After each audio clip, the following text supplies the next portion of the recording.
Time's up, Jada Kiss, Nate Dogg. And just then, Amel and the Sniffers, you should not be doing that.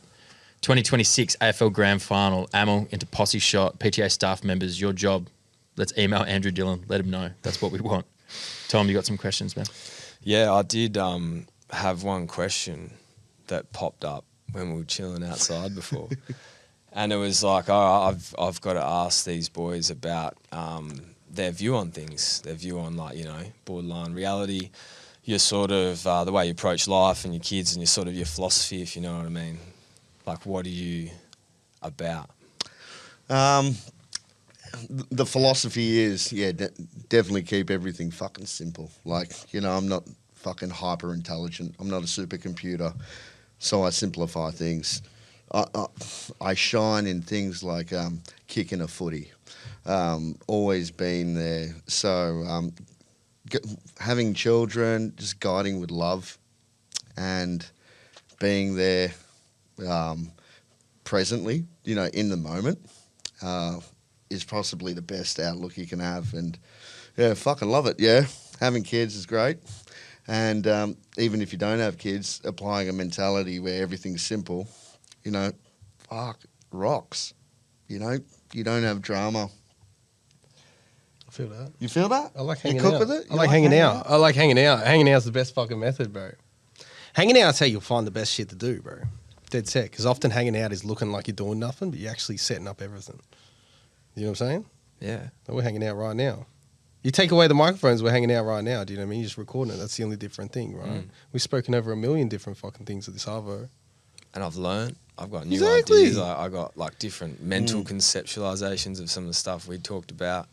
Posse shot, art, broad art, the megadome. Yeah. Muscle dome. Muscle dome. The muscle dome. The muscle Yeah. dome, you know, and like different creative avenues and ways to express yourself in things, and like doing things like as we've been chatting, doing things as an end, not like as a means to an end, not trying to get to some shit. Like, just do it, man. You love it. It's all about like, you know, everybody goes through like so many people go through life and they end up pent up or fucking frustrated because they never found themselves, bro. So you know yourself, you know your wealth, bro. Do you know what I mean? Knowledge of self. Yeah. That's what it's all about for me, right? It's called KOS, brother. Knowledge of self, brother.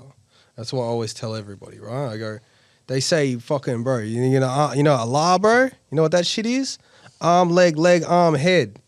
You know what I'm saying? Arm, leg, arm, head, like fucking Da Vinci, bro. Like Da Vinci. You know? Oh, well, wait, that's like trigonometry, huh? Nah. And then in the center... Oh, I knew I was onto something, right? In the center is the God, bro. We are all God. We all have, because God has the choice to create or destroy, bro.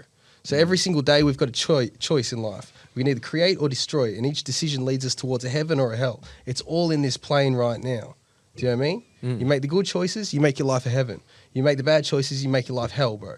And the more you start living in hell, the more you start getting surrounded by demons, by other people that have chosen bad decisions. Do you know what I mean? This is not some spiritual shit. This is fucking actual, just factual decision making. It's application of the It's of decision the making, spiritual bro. theory. You make some bad decisions, bro. You go, oh fuck, now I'm a junkie, bro. Sweet. I'm hanging out with other junkies. Sweet. We've all made the bad decisions. So now every day is like hell. Or I've made good decisions and I've decided to create things rather than destroy things. And now I'm around other people that have created things. And we're seeing the fruits of our labor, do you know what I mean? And life feels heavenly, do you know what I mean? That's what it is. We're into it now. Renaissance. Yeah, and people get that shit Renaissance. twisted like it's some fucking religious shit or whatever. It's just the outlook on life. And it can really just be brought down into ownership and taking accountability of your choices.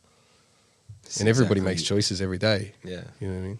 That's why I asked. Yeah, well, I'm sort of figuring out as a parent, and then like someone that's, I don't know, puts a lot of pressure on themselves. It's like the mistake's okay. Exactly. It's the choice after that, and you're like inevitably going to make so many. 100%. So that choice is like, actually, that made me feel bad. I don't need to do that again. Yeah. As simple as that. But that's the struggle. And the struggle is also knowing this and still making bad decisions. Yep. And that's Do you know what I mean? Because I'm knowledge always itself. making the right decisions and making fucking bad decisions all the fucking time. But it's just trying to make the ratio a little bit better. Do you know what I mean? Yeah. Hopefully my good decisions outweigh my bad decisions. 100%. But they still exist. And not acknowledging that they exist is the complete wrong way to go. Exactly. There's no room for growth then if you don't acknowledge they exist. Accountability is the fucking number one thing. And that's that knowledge of self, Yeah. like spurring you on. Yeah. So when you pick good or bad, Yeah. it's like contextual. Yeah. It's you.